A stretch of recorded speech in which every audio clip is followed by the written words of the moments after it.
Sunday afternoon action at the Saddledome as Calgary's 4-game homestand draws to a close against Abbotsford. Thanks for joining us on AHL TV and Sportsnet 960 The Fan. Sandra Prusina and Matt Rose are with you for the closer of this back-to-back.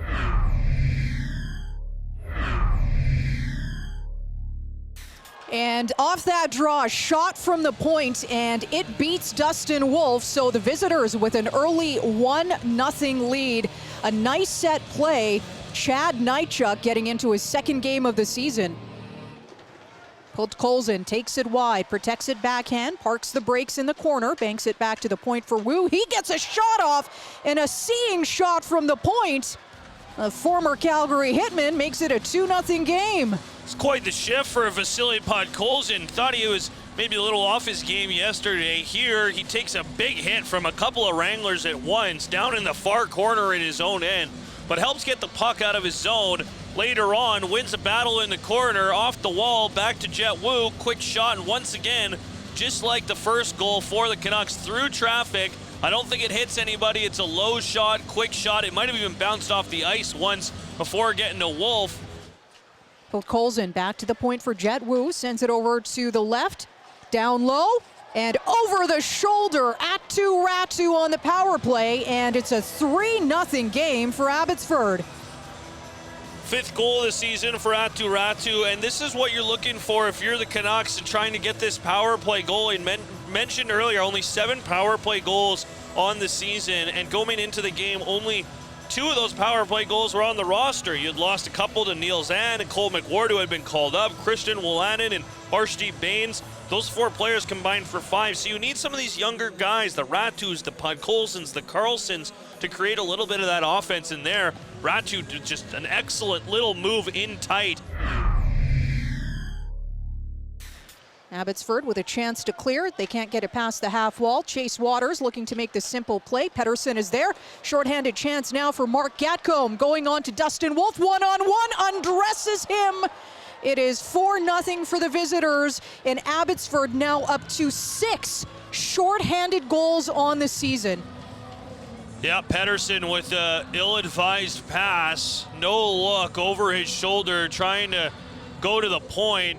Had a man there just behind him that would have been able to support in Ben Jones, but unable to give it to him. He tries to go across to the middle. That one was easily picked off by Gatcomb, and a couple of moves coming in. He's able to go backhand, forehand, and beat Dustin Wolf.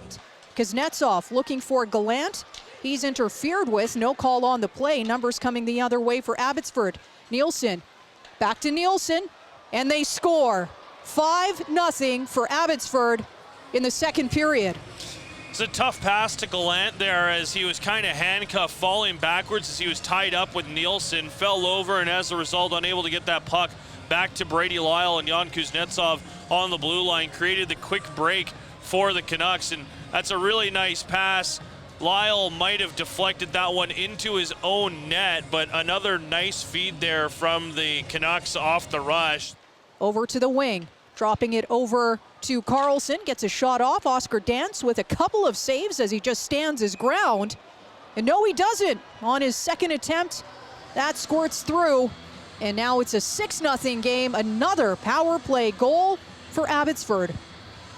I've liked Solovyov on the kill quite a bit today, but there just doesn't get to the post and help his netminder out. Dries had 2, 3, 4 whacks at this one down near the post. The net front presence there. Cairns gives him 1 push, but it's the 3rd or 4th whack maybe that eventually that one is able to sneak past Dansk, who made a couple of nice saves on the first 2 attempts, but not a whole lot he can do when you're giving up 3 or 4. Matt Coronato finds some space. He'll walk it through the face-off circle, and he scores. Matty Coronato finds the back of the net for his 7th goal of the season.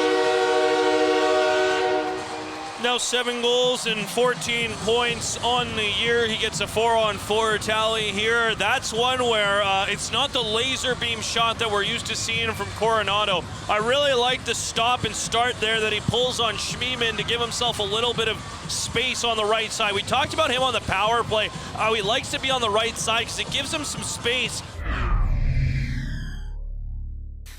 Colt Colson will protect it. Gets it over to Johansson. Shot.